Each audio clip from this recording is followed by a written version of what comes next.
Olga Ovejero Larsson es jefa del área de difusión y desarrollo de la Subdirección General de Museos Estatales del Ministerio de Cultura, conservadora de museos por oposición de 2002, pertenece también al Cuerpo de Profesores de Educación Secundaria. Ha sido responsable de programas educativos y culturales en el Museo Nacional de Antropología y jefa del Servicio de Educación en el Museo Nacional Centro de Arte Reina Sofía. Desde el área de difusión de la Subdirección General de Museos Estatales, coordina el equipo encargado de la comunicación de la red de museos estatales, el análisis de datos de sus visitantes y la implementación de proyectos de inclusión social en museos. Anteriormente, además, había sido consejera técnica en esa misma subdirección. Ella viene a presentarnos hoy con su charla Museos Estatales, la salud integral de las personas como horizonte de trabajo, cómo cada vez hay más evidencias de que la participación cultural incide favorablemente en el bienestar de las personas. Partiendo de este hecho, todas las iniciativas que emprendan los museos para impulsar esta participación de forma inclusiva impactan de forma positiva en la salud de quienes participan. A lo largo de la intervención se describirán los distintos proyectos que despliegan actualmente los museos estatales para favorecer la cultura inclusiva y, con ello, la salud integral de las personas. Perdón, creo que... Bueno, y con esto ya estaría la presentación. Olga, millón de gracias y adelante. A veces parece, ¿no?, que nos extendemos mucho los agradecimientos, pero es que es debido. Y algunas jornadas que tienen que ver con el bienestar, más, ¿no? Esas gracias por poder estar aquí, esas gracias a los compañeros que cuidan día a día su trabajo, gracias Alejandro, gracias Mercedes, gracias a todo el equipo, ¿no?, del museo, a quienes ya ha mencionado Mercedes. Es que realmente a veces no damos valor, ¿no?, a la posibilidad simplemente de poder trabajar, de poder estar, de poder vivir y compartir, ¿no? Y eso es también la salud. Sin más, pues bueno, empiezo con la presentación en la que pretendo hacer un panorama muy general sobre algunos de los proyectos que están desarrollando los museos estatales, a quienes representa hoy aquí Mercedes como su directora, para no garantizar, sino bueno, para contribuir a la mejora de la salud de los ciudadanos y las ciudadanas que comparten su tiempo con los museos y con nosotros, ¿no? Quería empezar por algo aparentemente muy básico, que es la propia definición de salud. Una definición que estableció la Organización Mundial de la Salud en su Constitución y que se define, como veis, pues como un estado de completo bienestar físico, mental y social, y no solamente la ausencia de afecciones o enfermedades. No sé a vosotros y vosotras, pero yo cuando alguna vez, antes de preparar esta jornada, ¿no?, en los medios de comunicación es una definición a la que se alude frecuentemente, ¿no?, cuando bueno, surgen temas relacionados con la gestión de la salud. Y a mí me parecía, antes de buscar la definición, una definición muy contemporánea, una definición muy de ahora, casi como que se menciona sobre todo desde la pandemia en adelante, ¿no?, incidiendo en todos los factores que influyen en la salud de las personas y no solamente en la aparición, así como por generación espontánea y desgraciada, de enfermedades que a uno le afectan de vez en cuando, ¿no? Hay muchísimos factores que influyen en la salud y esto, y es a mí lo que me llama la atención, la Organización Mundial de la Salud lo dijo en 1946, están sus estatutos, o sea, lo dijo hace 80 años y creo que estamos tardando un poco en que desde todas las instituciones nos adaptemos para garantizar esa salud desde diferentes frentes, ¿no? ¿Cuáles son, tal como yo lo veo, las implicaciones que tiene esta definición? En primer lugar, es en positivo, es afirmativa, es decir, estar sano no es no estar malo, va más allá, es un estado de bienestar completo. Luego está la inclusión en la definición de esas tres dimensiones del ser humano, ¿no?, la física, la mental y emocional y la social, de las cuales, bueno, la relación entre el ámbito físico, corpóreo y el mental ya lo señalaron los latinos, ¿no?, mens sana in corpore sano, es decir, esto se sabe, digamos, desde siempre o desde que el ser humano reflexiona desde su condición y comparte esas reflexiones, pero el ámbito de lo social sí me parece una aportación muy importante de la Organización Mundial de la Salud porque la OMS lo que señala es que el ambiente en el que nos desarrollamos las personas tiene una incidencia brutal en la salud, ¿no? Está claro que si cambiamos de país, las condiciones que garantizan la salud de la ciudadanía cambian muchísimo, ¿no? Pero es que incluso hay estudios que ven diferencia en la incidencia de determinadas enfermedades incluso según los barrios de las ciudades. A mí esto me parece tremendo, ¿eh? Y realmente acaba incidiendo en que la salud está, como digo en el punto siguiente, estrechamente relacionada con garantizar los derechos fundamentales del ser humano en general, es decir, los derechos que tienen que ver con la alimentación, que tienen que ver con la educación. La educación enseña, o sea, hay que enseñar a las personas a cuidarse también, ¿de acuerdo? Que tiene que ver con el ocio, que tiene que ver, por supuesto, con la vivienda, por supuesto, con una serie de factores que no son personales, que son sociales.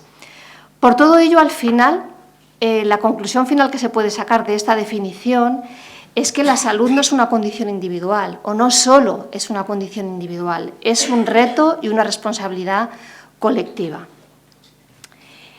Y como es una responsabilidad colectiva, evidentemente las personas que trabajamos en el ámbito de la cultura somos partícipes de esa corresponsabilidad, tenemos un papel que cumplir, ¿no? Hago un pequeño inciso, se me olvidaba comentar que para ilustrar esta presentación voy a ir mostrando imágenes de piezas de los museos, ¿no? Ya que hablamos en nombre de los 16 museos estatales, pues también está bien aprovechar siempre para mostrar las colecciones, y yo así suelo hacerlo en estas oportunidades, ¿no? Veíamos antes dos piezas del Museo del Traje, que como además es centro de investigación del Museo Etnológico, es una mina, o sea, sobre cualquier tema que quieras hablar, tienes colecciones que las pueden ilustrar de manera muy agradable, ¿no? muy gustosa. Entonces no he podido resistir la tentación de, por supuesto, meter la Nancy enfermera, que yo no tuve en su momento, pero me habría encantado tener. Bien, por no perder el hilo, estaba en las relaciones entre cultura y salud, salud y cultura, ¿no? Y esas relaciones han existido siempre.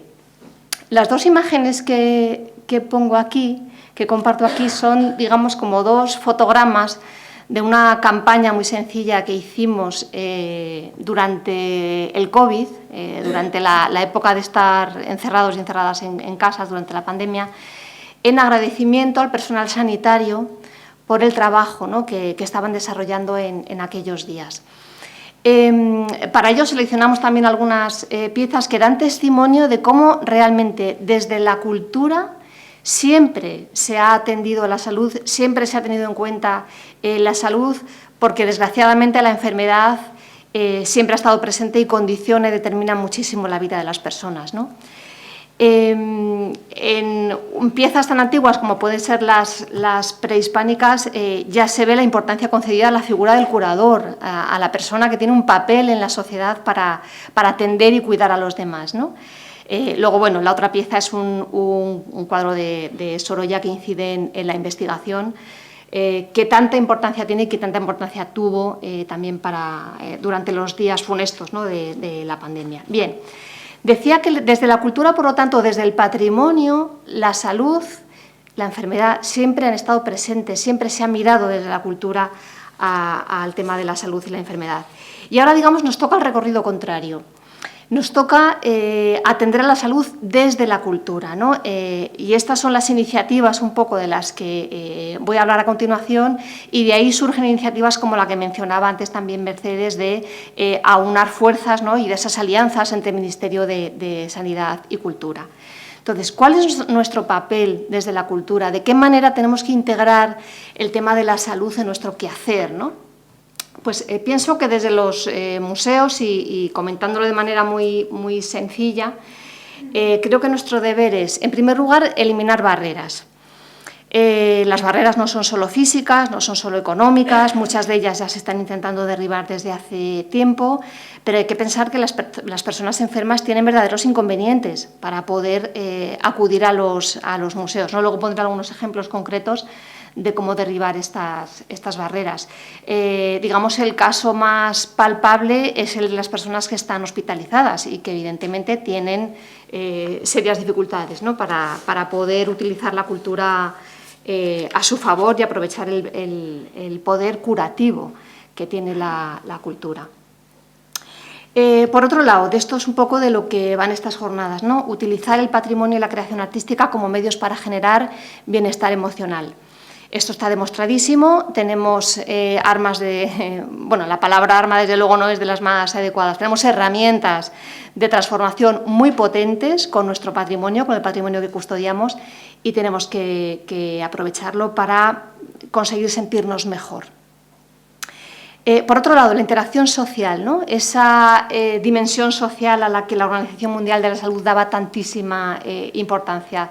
Tenemos posibilidades de utilizar el patrimonio como catalizador para conseguir relaciones agradables, gratificantes, significativas entre las personas y para fomentar esa sensación de pertenencia que tanto nos sana y que tanto necesitamos, ¿no? Y luego, importantísimo, establecer desde los museos las alianzas pertinentes con las entidades y profesionales del ámbito social y de la salud. Paso ya a poner algunos ejemplos de proyectos y programas concretos que están desarrollando los museos estatales en el ámbito de la salud, tanto física como mental, digamos, emocional y para fomentar las interacciones sociales, ¿no? Siempre que hablamos de proyectos desarrollados en los museos estatales, pues coloco el mapa, porque aunque muchas veces las personas que asistimos a este tipo de jornadas somos profesionales del ámbito, pero también público general, y no siempre se tiene tan presente cuál es, digamos, la composición de la red, ¿no? Entonces, me disculpáis que haga un pequeño paréntesis para comunicar que somos una red de 16 museos estatales, de los cuales 8 están situados en Madrid y 8 en otras zonas del territorio. Esto también condiciona las formas de actuar, luego veremos algún ejemplo. No voy a mencionar museo a museo, claro, lógicamente, simplemente pues, comentar que hay museos tan distintos como los que pueden ir, digamos, desde el modelo ilustrado de museo enciclopédico, ¿no? Como puede ser el Museo Arqueológico Nacional, hasta casas museo, como Museo Casa de Cervantes aquí en Valladolid, o museos palacio, ¿no? Como el Museo Cerralbo en Madrid, museos dedicados a ámbitos temáticos muy específicos, como el Museo del Traje, museos dedicados de manera monográfica a un artista, como el Sorolla o el Greco. En fin, el resumen es que tenemos de todo. ¿Para qué vamos a minorar, ¿no? nuestras capacidades como centros patrimoniales?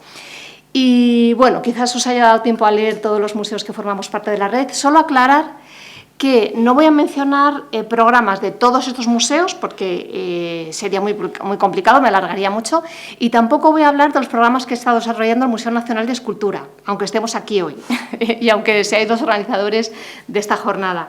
Y lo hago porque creo que los propios compañeros, compañeras del museo van a dirigirse a los asistentes a la jornada durante el mañana y pasado, ¿verdad? Con lo cual van a explicar muchísimo mejor que yo los programas que estáis desarrollando y que os convierten, yo creo, en un museo ejemplar y pionero en este ámbito, en el ámbito de la salud y de la accesibilidad también.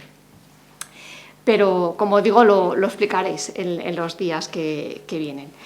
Bueno, voy a comentar primero iniciativas que tienen que ver con la salud física, digamos, física o mental, pero con la salud me refiero cuando tiene que ver con enfermedades diagnosticadas, no tanto con conseguir un bienestar, digamos, a un nivel más general, ¿de acuerdo? La primera iniciativa que menciono en realidad no es mérito nuestro, es una iniciativa de la Consellería de Salud Pública de la Generalitat Valenciana. Y es esta iniciativa que antes me parece que Alejandro la mencionabas, ¿no? Con relación a los museos del Ayuntamiento de Zaragoza, que van a intervenir a lo largo de la jornada. Me ha parecido que lo mencionabas porque es una iniciativa que tiene ya, bueno, tiene tradición, tiene una cierta tradición, aunque en España tampoco está tan implantada, pero es muy común en el ámbito de los museos anglosajones y tiene que ver con lo que se llama la receta cultural, la receta médica cultural, ¿no? Con ese recetar cultura como un medio dado, digamos, que está tan demostrado que la participación cultural incide, tiene beneficios en la salud. Entonces, aquí lo que tiene la fuerza realmente es el personal sanitario, es las autoridades sanitarias, es el médico. Es decir, desde los museos tenemos claro que acudir a ver una exposición, que acudir a un grupo de práctica artística, de creación artística en un museo, es buenísimo y que sales de mejor humor que cuando entraste. Dicho así explicado, ¿no? Que sales más contento que cuando entraste. Ese es el resumen.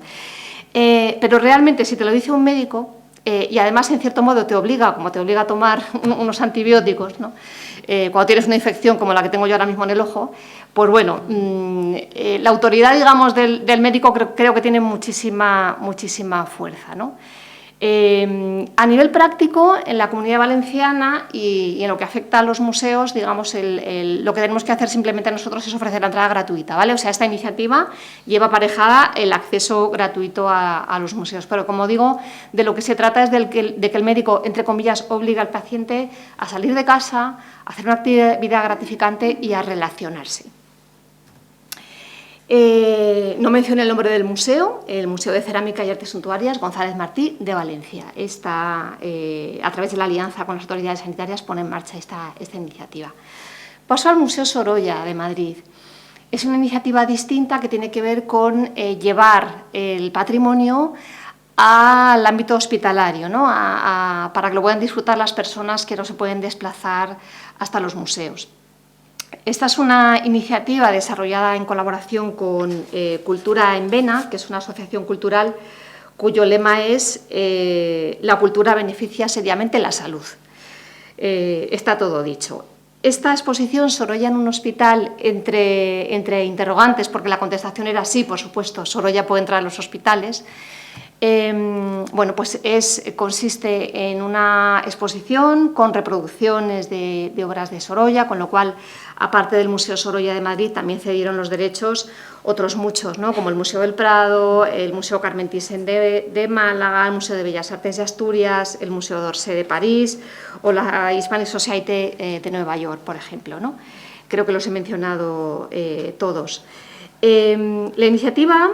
Esta exposición estuvo itinerando por bastantes pueblos de la Comunidad Valenciana antes de recalar en el Hospital Universitario Puerta de Hierro de Madrid y posteriormente también en el Hospital Miguel Servet de Zaragoza, hasta donde yo sé, puede que la itinerancia se haya extendido a más centros hospitalarios. Y forma parte de lo que se llama los planes de humanización de los hospitales. Esa posibilidad de que los pacientes rompan la rutina del ingreso hospitalario, accediendo a un espacio al que pueden entrar libremente y siempre que su salud y su tiempo se lo permita, ¿no? Sus tratamientos y demás, y poder disfrutar, bueno, pues de unas reproducciones que te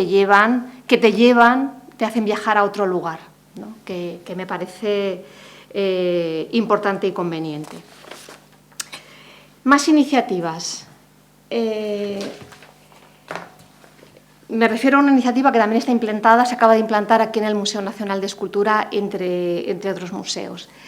La iniciativa es de una pequeña asociación que se llama Funviva, que quiere decir Fundación Vivir sin Barreras, y cuyo presidente es Alfredo Camacho, ¿no? Sale en la foto, le vemos saludando a la subdirectora general de Museos Estatales, que nos acompaña hoy, a Mercedes, también a la directora del Museo Arqueológico Nacional, que es donde se presentó el proyecto, ¿no?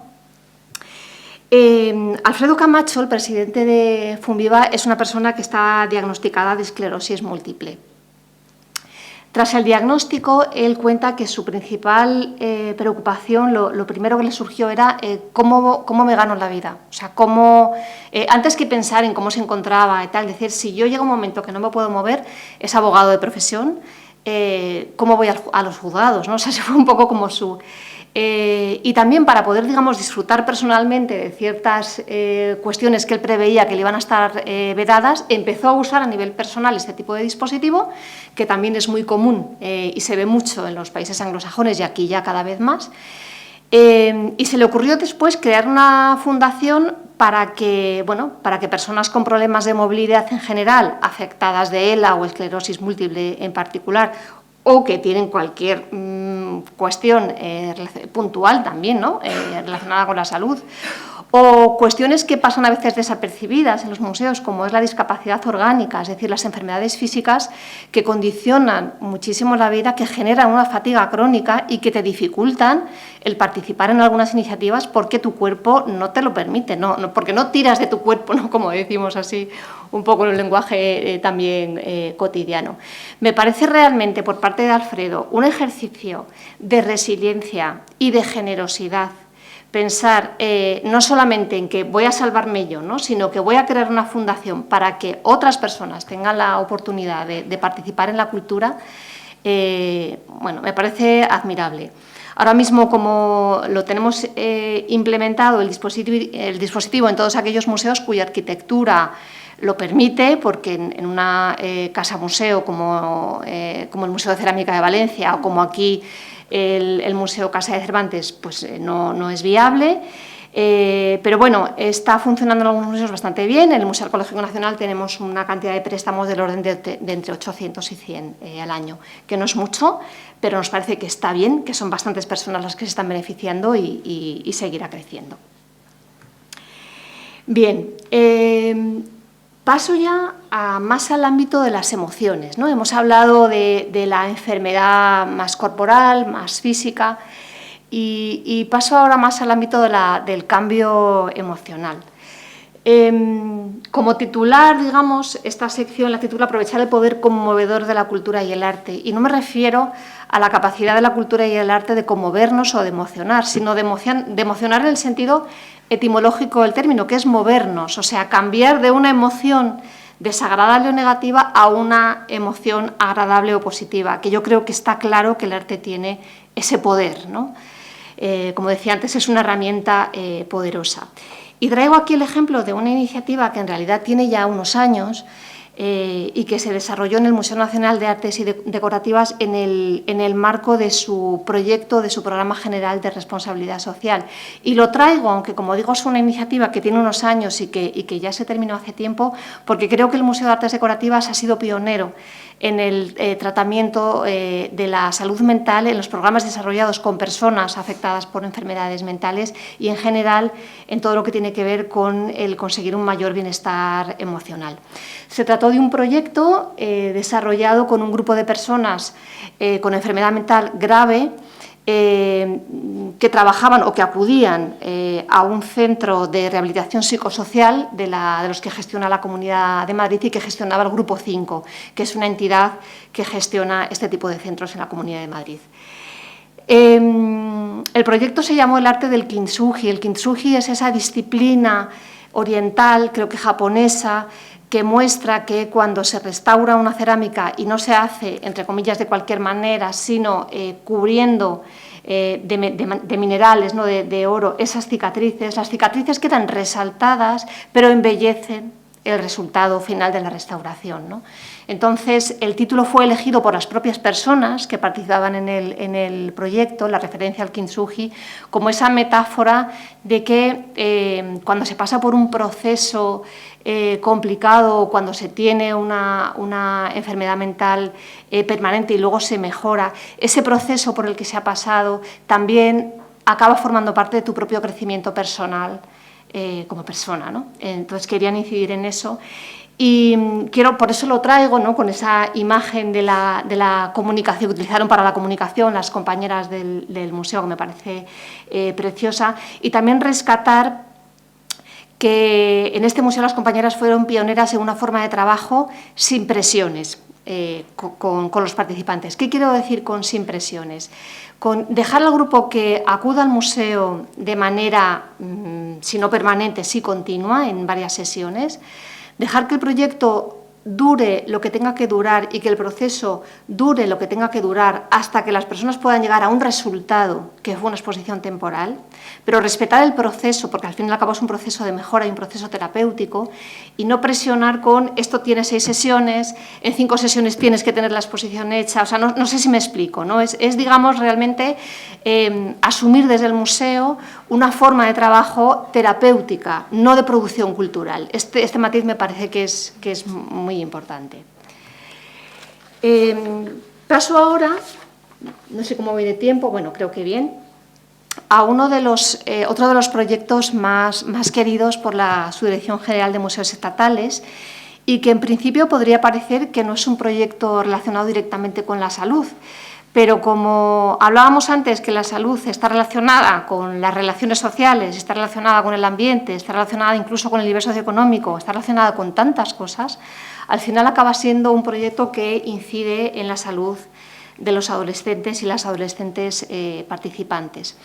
El proyecto consiste en lo que ahí señalo, ¿no? Se trata de una actividad extraescolar que dura el curso escolar completo y en la cual los alumnos tienen que acudir y alumnas tienen que acudir al museo una vez a la semana.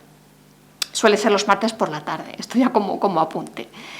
Son adolescentes que estudian la educación secundaria obligatoria o el bachillerato, tienen por lo tanto entre 13 y 17 años y para recabar a los participantes se suele contar con entidades que trabajan para evitar la exclusión social de los jóvenes y por lo tanto son jóvenes en su gran mayoría que están en situación de vulnerabilidad por diferentes motivos.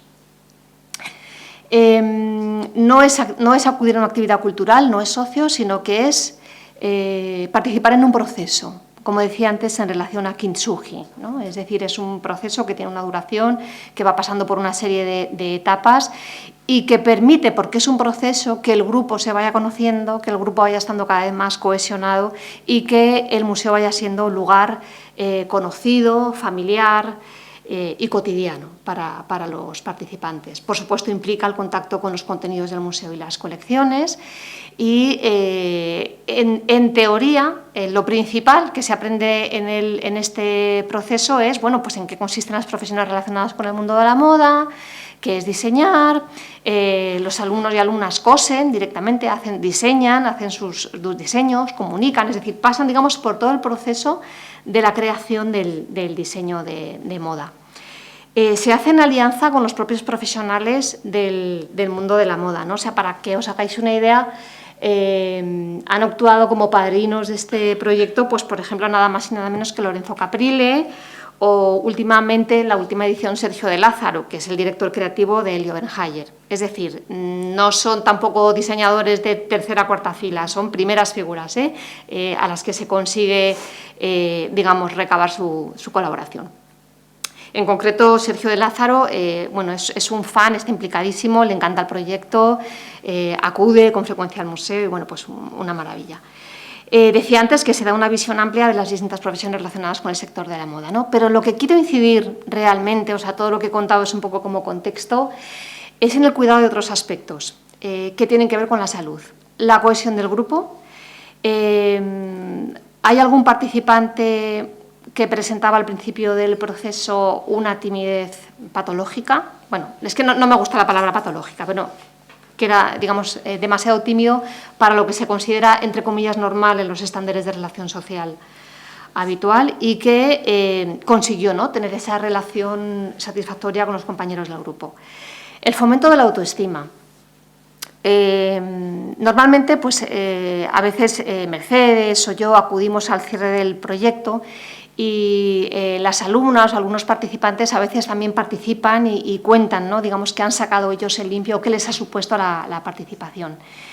Y me gustaría compartir el caso de una de las participantes, de las alumnas, que comenta que a partir del proyecto ganó la autoestima suficiente, por ejemplo, para conseguir aprobar su segundo de bachillerato, que le estaba dando, bueno, que le estaba costando, que le estaba resultando costoso, pero no porque evidentemente coser en el Museo del Traje te ayude a probar la historia, ¿no?, sino porque se sentía capaz de hacer algo bien. Y a partir de ahí, bueno, fue capaz de remontar muchas cosas, ¿no?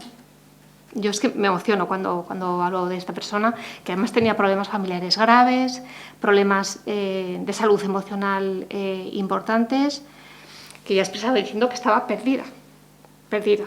Entonces, que un proyecto en un museo salve de esta manera, y además utiliza la palabra salvar, a una sola persona, aunque solo sea una, o sea, me parece que merece la pena. Y luego, siguiendo hablando de la salud, bueno, aparte de esto, comento, esta chica ahora está haciendo una FP de patronaje, precisamente, es decir, que realmente la encaminó, el proyecto la encaminó, ¿no? Por las tardes se ofrece una merienda saludable, ¿vale?, que no le suele gustar porque hay fruta y demás, pero bueno, quiero decir que forma parte del proyecto también este cuidado de la salud en un detalle como este, ¿no? Bueno, paso, siento la emoción. Nada, estas son unas fotografías del proyecto Diseñarte, bueno, donde sí quería enseñar fotos también para que se vea el resultado de la exposición final. O sea, me parece impresionante, ¿eh? Obviamente se les ayuda. Hay un diseñador que les acompaña, se les ayuda en los diseños, se les ayuda también, se les enseña a coser, pero creo que el resultado, bueno, a mí me parece casi profesional, ¿no? O sea que esta alumna a la que os mencionaba, se hizo ella, bueno, esto es una anécdota, pero lo cuento, se hizo ella su vestido de graduación de segundo de bachillerato durante el proceso en el Museo del Traje. Bueno, continuamos. He hablado hasta el momento salvo el tema de las scooters, he hablado de proyectos desarrollados de manera individual o singular por alguno de los museos, pero también a veces desde la subdirección tenemos la posibilidad de impulsar proyectos que se pueden implantar a la vez, si no en todos, en muchos de los museos de la red, ¿no? Es el caso de la colaboración con Acerca Cultura. Acerca Cultura es una entidad sin ánimo de lucro que nace de un proyecto anterior que se desarrolló en el ámbito catalán, se llama Propa Cultura, en Madrid Acerca Cultura, y que de momento se está desarrollando en el ámbito madrileño, con lo cual los museos implicados son los 8 que están en Madrid, ¿no? La entidad, digamos, que da el paraguas al proyecto Acerca Cultura es Hazlo Accesible, a quienes también quiero mencionar.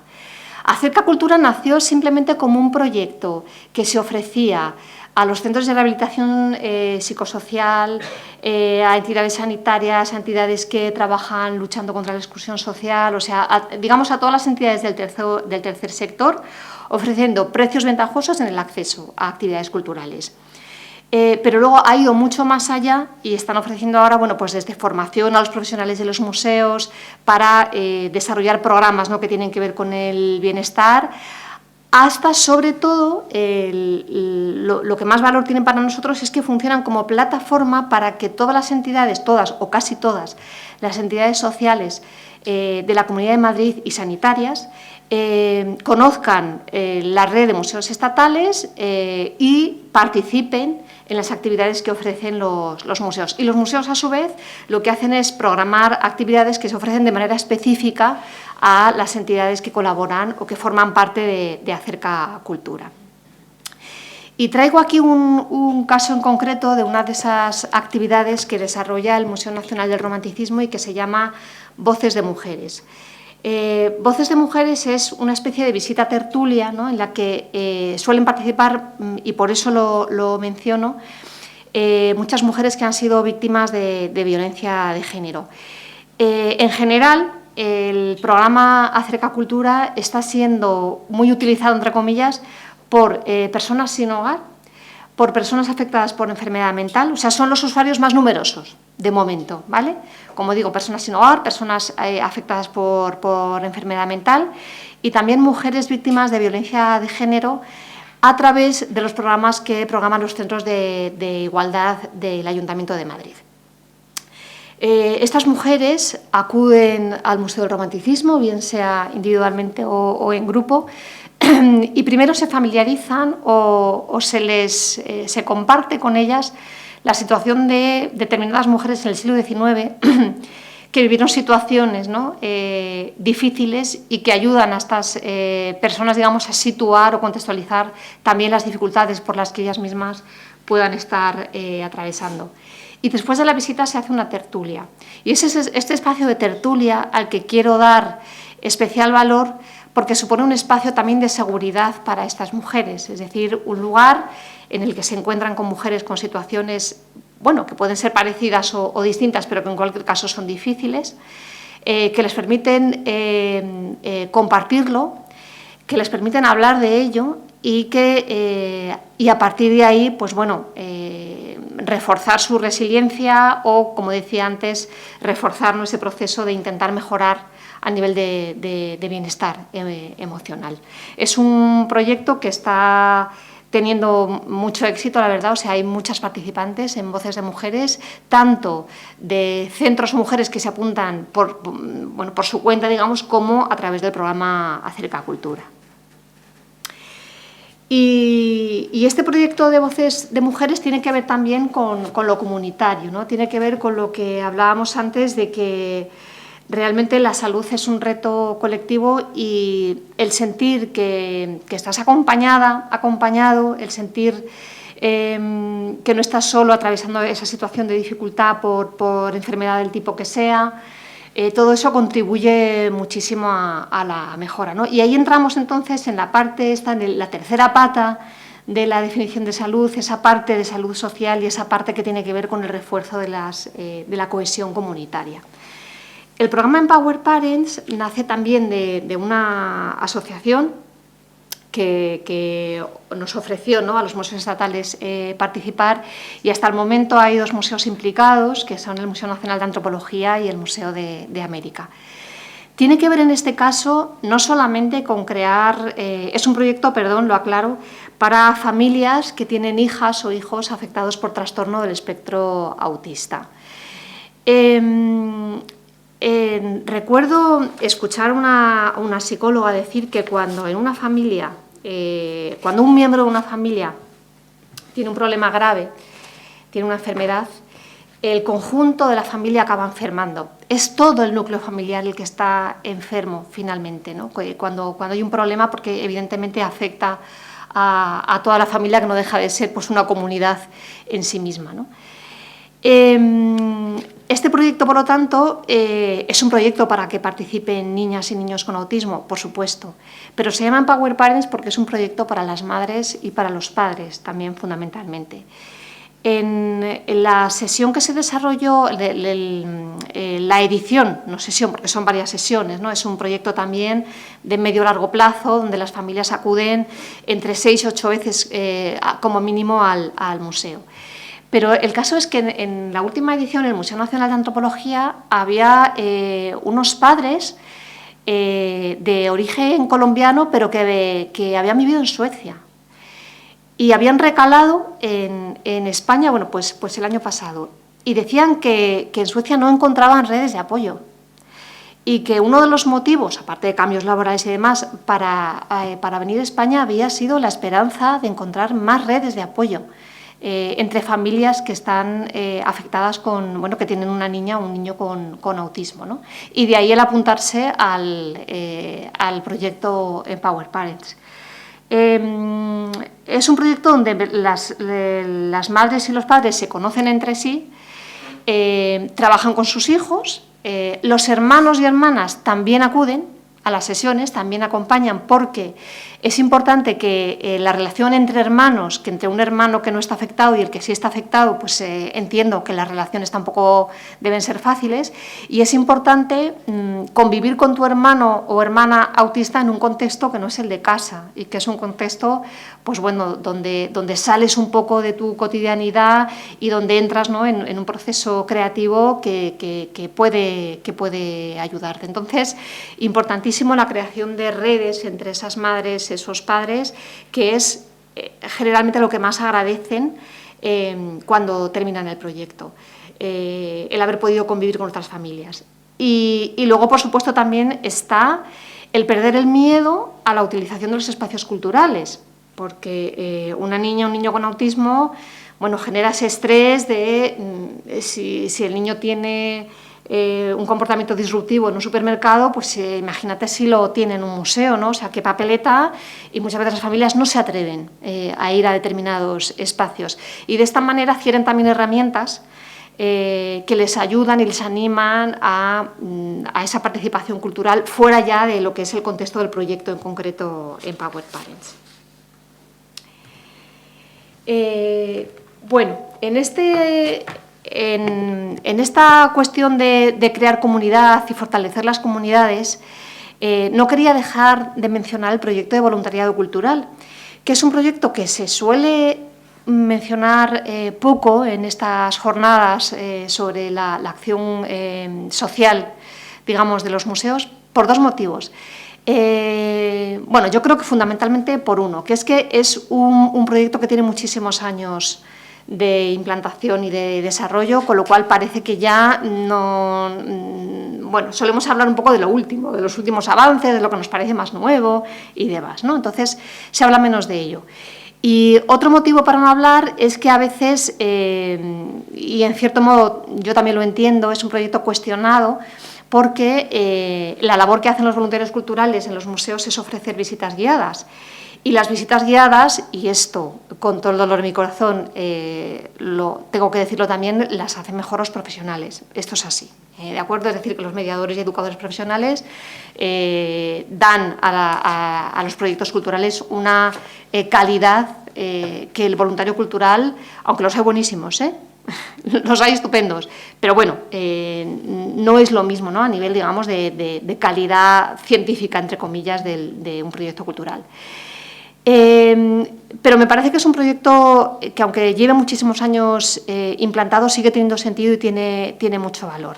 La persona que lo preside actualmente, que es Gonzalo Berzosa, a quien Mercedes también conoce, ¿no?, que ha acudido a veces a la subdirección a reunirse con nosotras, es una persona que cuando no estaba jubilada ejercía como psicólogo, era su profesión, yo creo que sigue siéndolo, porque está en su espíritu y en cómo se expresa y todo, y es un gran experto en envejecimiento activo. Entonces, él, claro, dice, realmente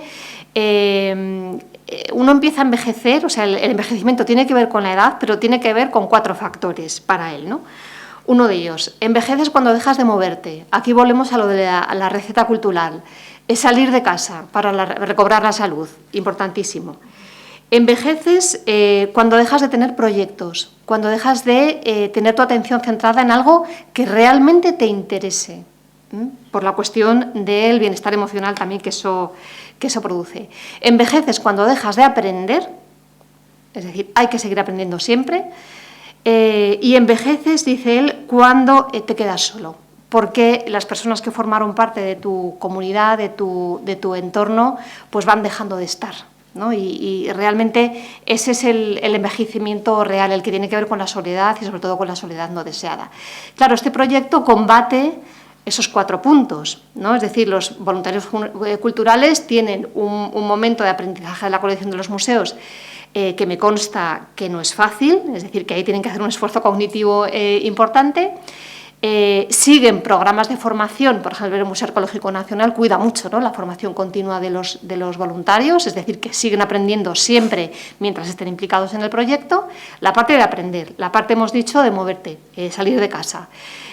También, bueno, conducir un grupo escolar por un museo grande como es el MAN, yo estoy convencida de que salen agotados, o sea que la parte del movimiento también la tenemos. La parte de involucrarte en un proyecto que te interesa, y ya el último factor, que es el no estar solo, ¿no? Es decir, el entrar a formar parte de una comunidad de voluntarios culturales que se reúnen, que tienen sus encuentros informales más allá de las sesiones formativas y de las sesiones que convoca la CEATE, que es la Confederación de Aulas de la Tercera Edad, ¿no? Entonces, me parece que es un proyecto que tiene todos estos valores y que contribuye al mantenimiento de la salud durante más tiempo de las personas mayores. Bueno, y para cierro el tema de proyectos, y como digo, he intentado hacer un panorama, un recorrido muy general, ¿no? y me faltan muchísimos, que me perdonen, por favor, los compañeros de otros museos si me escuchan, porque es imposible mencionarlos todos, y bueno, pues he hecho una pequeña selección. Pero sí que quería también mencionar en este caso al Museo Nacional y Centro de Investigación de Altamira, para incidir en una cosa que me parece muy importante, que es el aprovechamiento de los espacios exteriores y de los espacios naturales que tenemos en los museos, ¿no? Ya sea jardín, patios. Bueno, en el caso de Altamira, claro, es excepcional, o sea, tienen un entorno natural envidiable y amplio, ¿no? Con lo cual, pues cómo no lo van a aprovechar.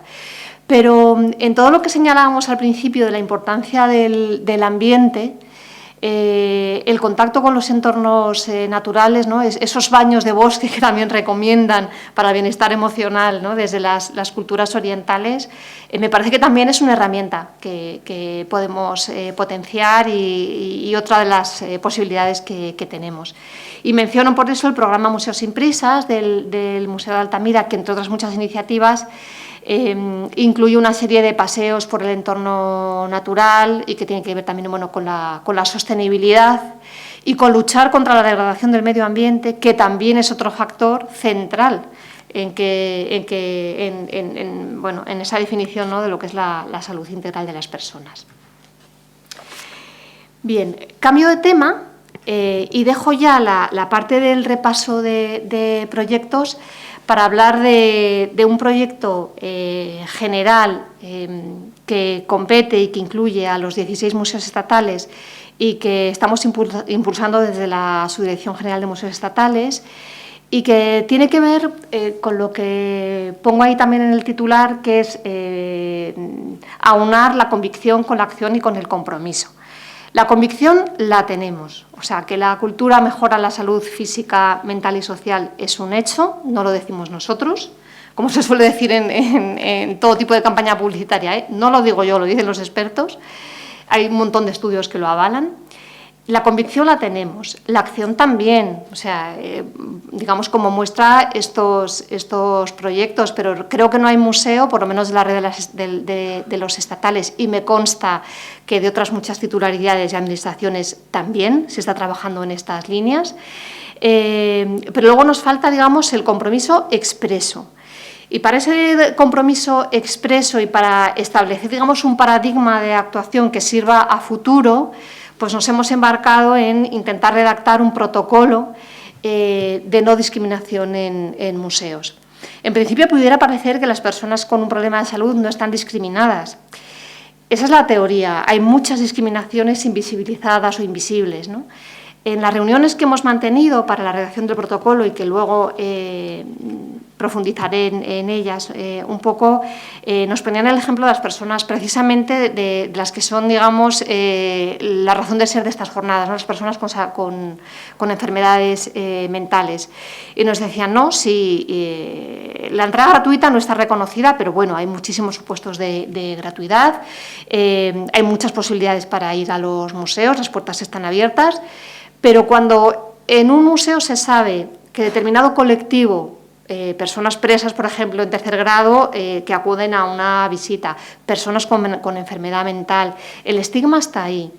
Y sin querer incurrimos a veces en una sobrevigilancia, en un tratar de una manera que no es la adecuada, algo de la que estas personas se dan cuenta y se duelen, ¿no? De ahí, digamos, el crear un protocolo que no tiene que ver solamente con desarrollar proyectos específicos, como todos los que he ido explicando, porque los proyectos sabemos hacerlos, es decir, tenemos años de experiencia y realmente hace mucho que los venimos poniendo en marcha, pero una cosa es un proyecto específico en el que familias con niños con autismo acuden al museo, tienen, digamos, el espacio del museo más adecuado reservado, tienen los educadores a su disposición, los educadores están preparados, pero ¿qué pasa con el día a día del museo? ¿Qué pasa con esas incidencias que tienen que ver con ese funcionamiento diario y que tienen que ver con los momentos en el que estas personas acuden de forma autónoma a los museos y suceden cosas, ¿no? Y pongo un ejemplo precisamente con el tema del autismo, es un ejemplo de la semana pasada, de no mencionar el museo, pero se ha habido una queja de la que hemos tenido constancia de una familia que iba con un niño con autismo y que no se sintieron cómodos en el museo. Bueno, pues no sé muy bien los detalles, entiendo que porque el personal de atención en sala o porque el menor tuvo algún tipo de comportamiento disruptivo y quizá, bueno, o sea, no sé exactamente los detalles, pero que suceden estas situaciones, ¿de acuerdo? Entonces nos hacía falta un protocolo para el día a día, no solamente para los proyectos culturales específicos, como decía. Luego el tema de que la normativa existe y es muy amplia en muchos casos, por ejemplo en el caso de las personas con discapacidad la normativa es amplísima, pero no siempre es fácil aplicarla. Y voy a poner también un ejemplo concreto, o sea, por norma las personas con discapacidad y también con discapacidad orgánica, es decir, con enfermedades crónicas que son invisibles y que por lo tanto son más difíciles de tratar en un ámbito de atención al visitante, pues estas personas tienen derecho a acceso preferente. Pero luego vas al museo y en un museo pequeño y con poco personal, a veces es complicado la gestión del día a día, no puedes hacer dos colas, no puedes hacer la cola rápida y la cola lenta, me explico, ¿no? O sea, que nos hacía falta, digamos, el descender al terreno real del día a día para encontrar pautas de actuación. Y luego el hecho de que el propio documento nos sirve, digamos, como decía antes, como compromiso expreso, ¿no? Es decir, es un posicionamiento también el hacer un documento que tiene que ver con luchar contra la discriminación. Para la elaboración de este documento seguimos un proceso de trabajo que se inició con una ronda de consultas a los organismos institucionales responsables en estas materias, ¿no? El Observatorio Español del Racismo y la Xenofobia, el Ministerio que forma parte del Ministerio de Inclusión, Seguridad Social y Migraciones, el Ministerio de Igualdad, también nos reunimos con ellos, y luego el Ministerio de Derechos Sociales, que es de quien depende el Real Patronato sobre Discapacidad. Posteriormente, y esto Eva, que está aquí enfrente, lo sabe muy bien porque forma parte de este grupo de trabajo, pues se generó un grupo de trabajo integrado por compañeras y compañeros de los museos estatales, ¿no? Para trabajar en 3 ejes. La discriminación que se genera por razones que tienen que ver con la discapacidad o problemas psicosociales, por cuestiones de identidad étnica o racial y también cuestiones de orientación sexual, identidad o cuestiones de género. Una de las primeras tareas que asumieron las compañeras y compañeros de los museos es el detectar y compartir situaciones reales, incidencias que habían vivido los museos y que tienen que ver con los problemas para la participación cultural, ¿no? De todo tipo de colectivos vulnerables. Perdonadme, voy un segundín atrás, simplemente para no dejar de mencionar que la imagen que comparto es de otro proyecto, es que de paso así cuento más proyectos, que es una exposición, Miradas contra el estigma, precisamente relacionada con las personas afectadas por problemas de salud mental y que está actualmente todavía expuesta, me parece que cerraba un día de estos, ahora en octubre, en el Museo Nacional de Antropología. Bueno, estaba con el tema de los grupos de trabajo formados para la redacción del protocolo, pues como digo, la fase 1 del proceso de trabajo, generar ese grupo de trabajo. La fase 2 fue abrir un proceso participativo abierto a la sociedad civil. Para preparar este proceso participativo, es decir, para reunirnos con todo tipo de entidades o expertos, las compañeras y compañeros que formaban parte del grupo de trabajo pues, nos han ayudado en varios sentidos, ¿no? Primero, proponer entidades candidatas. Como digo, los museos tienen trayectorias ya largas en trabajo que tiene que ver con el bienestar, con la salud, con la inclusión social, y como tienen trayectorias largas, muchas veces tienen alianzas ya creadas. Este museo tiene varias, tiene muchas, ¿no? Con entidades, a veces locales, que trabajan en estos temas y que trabajan en pro de la inclusión, y por lo tanto nos ha ayudado mucho el conocimiento de las compañeras de los museos, ¿no? De estas entidades que podían ayudarnos en el proceso. También recabar su colaboración, ¿no? A veces cuando desde un museo hay un contacto ya con una trabajadora social, con personal sanitario, ese contacto ya existe, pues es más fácil que desde los museos se invitase a estas personas o a estas entidades a participar en las reuniones. Y luego preparar cada uno de los encuentros, ¿no? Finalmente desarrollamos 7 encuentros con la sociedad civil, con colectivos que tienen que ver con los ejes que hay reflejo, ¿no? Las entidades para la defensa de los derechos de las personas LGTBI+, colectivos feministas, representantes de personas con discapacidad cognitiva y TEA, entidades que defienden los derechos de personas en riesgo de exclusión social o con problemas psicosociales, personas susceptibles de discriminación por identidad étnica, inmigrantes y también refugiados, que no lo he puesto ahí, pero también estaban representados, representantes del pueblo gitano, representantes de personas finalmente con discapacidad física, orgánica y sensorial. En total, la participación ha sido de 53 entidades o expertos. Bien, ¿qué nos han transmitido? Realmente ahora estamos en la fase de hacer ese trabajo, de hacer, digamos, un vaciado de todo el contenido de las reuniones que hemos mantenido, para definir a partir de ahí unas pautas, ¿no? Que nos ayuden a ser realmente inclusivos. Con toda esa información, lo que vamos a intentar, como decía antes, es que todas las áreas funcionales del museo tengan, digamos, algunas pautas de actuación o de saber cómo proceder cuando se dan determinadas situaciones, ¿no? Al final, los proyectos inclusivos, cuando son proyectos que hacen los departamentos de acción social, los departamentos de programación cultural de los museos, afectan sobre todo a la programación. Pero claro, un museo es todo. Un museo es desde que entras por la puerta hasta que comunicas una actividad, ¿no? De ahí que, digamos, esa cadena de la accesibilidad hay que cuidarla y establecer formas correctas de actuar desde el acceso, los servicios y señalética que ofrecemos, la atención del personal de sala, el discurso y contenido. Esta parte de discurso y contenido es una de las pautas en las que más nos han insistido las entidades. No se trata de que nos acojáis y de que nos acojáis con un trato adecuado. Se trata de que estemos representados. Para esta parte de tener voz también en las narrativas del museo, ¿no? Algo que creo que se está trabajando mucho desde la Subdirección General de Museos Estatales y se le da la máxima importancia, ¿no? Precisamente para este tema de discurso y contenido, no me he parado a comentar todas las piezas, pero es que la utilicé para otras jornadas sobre infancia y la rescato aquí porque me llama muchísimo la atención, ¿no? Sobre las discriminaciones invisibles y lo que las piezas que tenemos en los museos nos cuentan de cómo hemos discriminado o no y de cómo hemos enfocado lo que es inclusivo y lo que no lo es y de cómo la sociedad ha colocado a las personas diversas y diferentes en lugares diferentes y ha educado de manera diferente y ha condicionado de manera diferente, ¿no?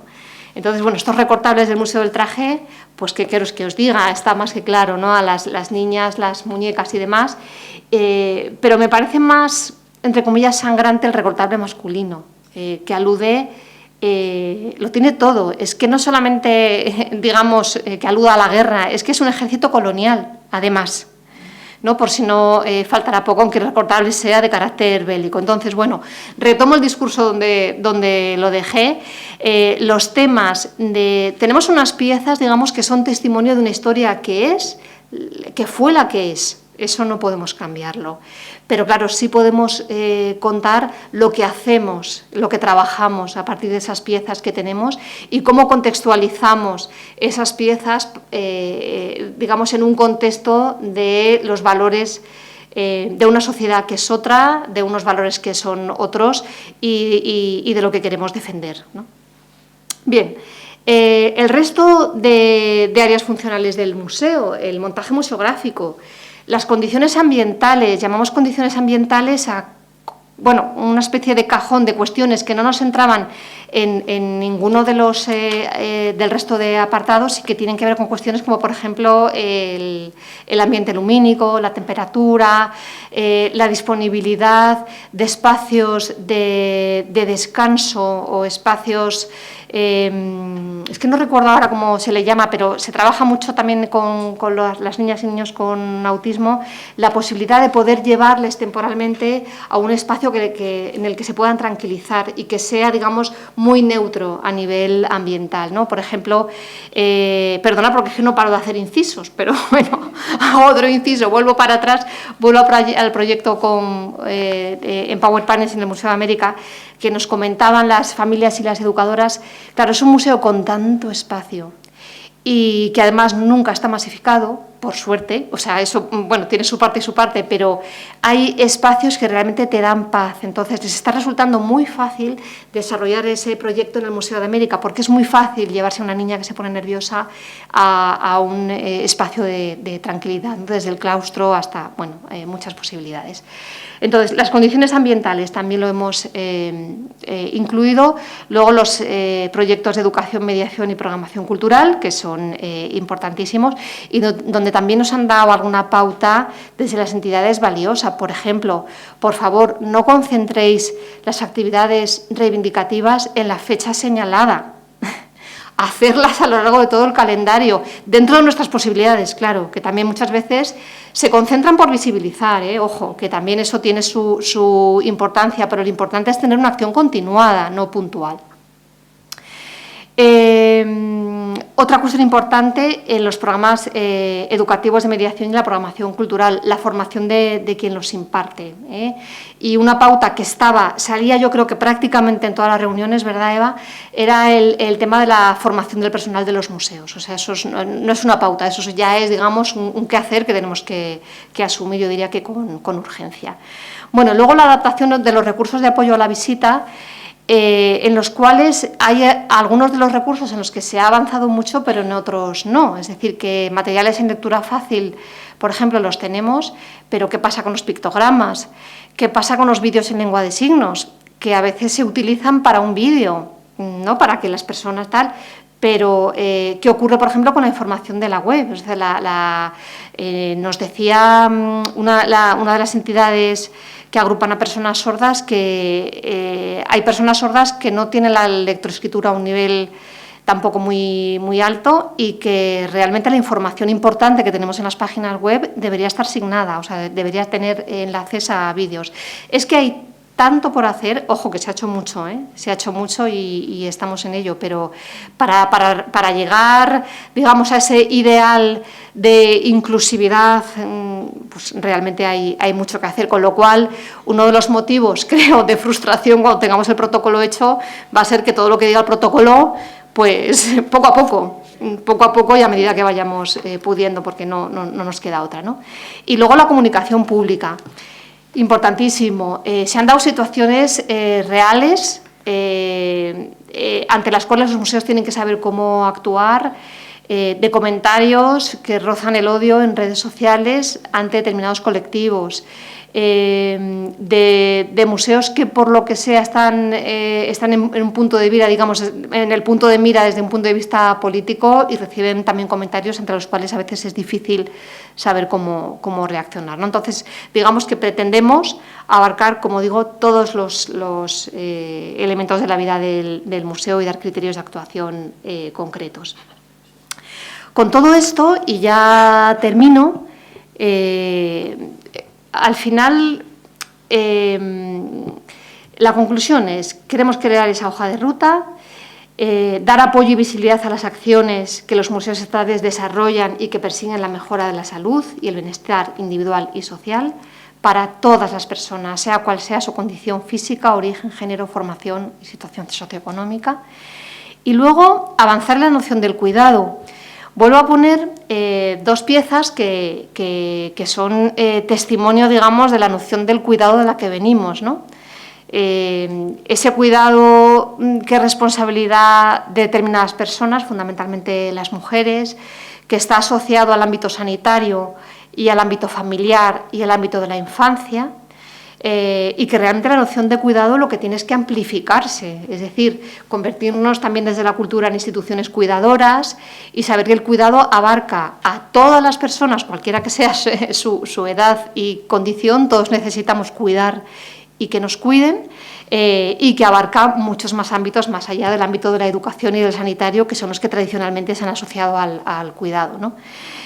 Así que, bueno, con esta obra, que por otro lado es preciosa, de Sorolla, y con una obra de Luisa Roldán, que además me llamó mucho la atención cuando la vi, porque el cuidado está asociado en este caso a la figura masculina del padre, ¿no? Solo una escultora lo podía haber reflejado. Así que, bueno, luchemos por ese cuidado expandido que nos compete a todas y a todas. Muchas gracias.